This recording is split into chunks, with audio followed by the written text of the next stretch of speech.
So eto na nga po mga idol, Gilas Pilipinas, isa pang dagdag na star player mapapasama sa lineup ng ating national team. At Renza Bando muling magagamit ng Gilas Pilipinas sa nalalapit na FIBA Asia Cup ngayong Agosto. And bago natin yan ipagpatuloy kaibigan, please huwag niyo po munang kakalimutan na mag-like and subscribe. Maraming salamat po.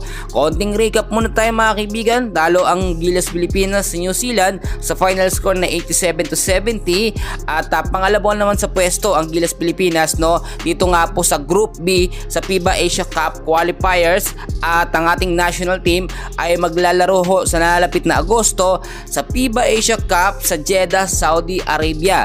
So ngayon mga kaibigan ko, nakagawa na ng adjustment or big adjustment. Eto nga pong si Coach Tim Con sa magiging lineup ng ating national team. Well, merong mga matatanggal na mga players sa Gilas Pilipinas, merong mga madadagdag. So another star player na naman ang kumpirmado at siguradong mapapasama sa lineup ng ating national team.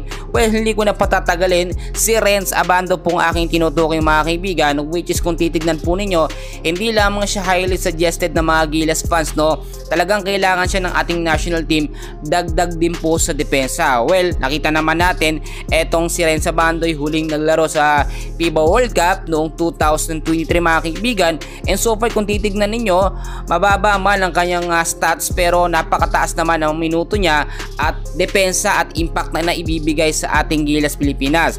Si Renza Bando ay may average point lamang na 5.2 kada laro, merong average na rebounds na 2.2 kada laro yun mga kaibigan, average assist 0.4 at shooting percentage 45% sa shooting kasama ang 77.8 2-point shooting at 23.1% sa 3-point shooting, pero meron siyang minuto na 13.5 per game yan mga kaibigan. So far kung titignan po ninyo, nag-improve na si Renza Bando, ibang iba na siya ngayon dahil 2023 pa yan at panalo dyan ng Gilas Pilipinas doon nga po sa New Zealand. Nandun din si Kai Sotto. Ang sinasabi ko dito mga kaibigan, kaya first choice din yan at kinuha rin ng Gilas Pilipinas eto nga pong si Renza Bando dahil sa ability niya na makapagbigay po ng depensa sa ating national team. Hindi man siya ganoon katangkad mga kaibigan, pero kung tumalon si Renza Bando, alam mo yung mga tipong ititira ng kalaban, nasusupalpal pa niya, naaabot niya pa yung bola, yun po yung talagang inaabangan ng mga Gilas fans, which is nakakadagdag siya ng hype at pagiging agresibo sa ating national team. Si Renza Bando, dati nung si Chot Reyes po ang head coach ng Gilas Pilipinas, palaging binabang ko si Renz, pero pinatunayan na rin sa Bando na talagang may ibubuga siya at meron po siyang may aambag sa ating Gilas Pilipinas. Nakita naman natin sa KBL, si Renza Bando, napakampyon niya ang kanyang kupunan at hindi imposible yan na mangyari nga po sa Gilas Pilipinas. At alam naman natin mga kaibigan na iba't iba at malalakas na kupunan dito nga po sa FIBA Asia Cup ang mga kalaban ng Gilas Pilipinas natin, so dapat yung pangmalakasang lineup ang gawin po ni Coach Tim Con.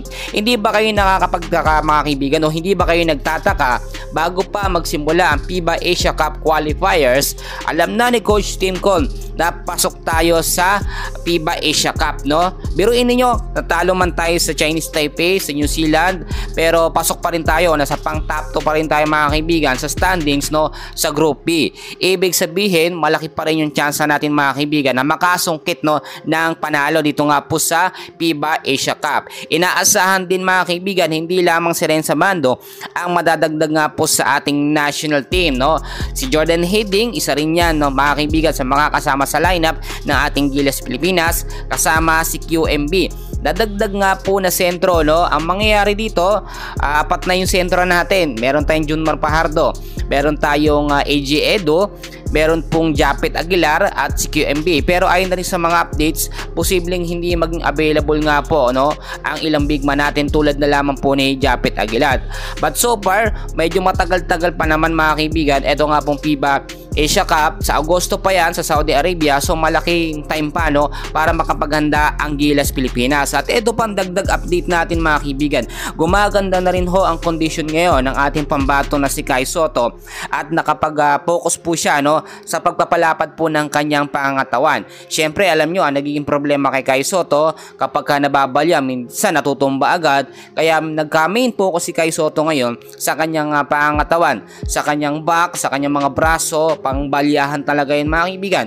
And marami nakapansin, mas lumapad si Kai at lumaki ang mga braso. Ibig sabihin mga kaibigan, nagkakaroon si Kai Sotto ng magandang improvement sa kanyang pangangatawan na mas magagamit nga po ng ating national team. Pero wala pa tayong kumpirmasyon kung makakasama sa FIBA Asia Cup lineup ng Gilas Pilipinas etong si Kai Sotto dahil approximately 6 months to 1 year po ang kanyang recovery. And so far, mapaaga nga at magkaroon ng himala si Kai Sotto ay biglang makarecover kagad, pero syempre hindi rin yan pwedeng pwersahin.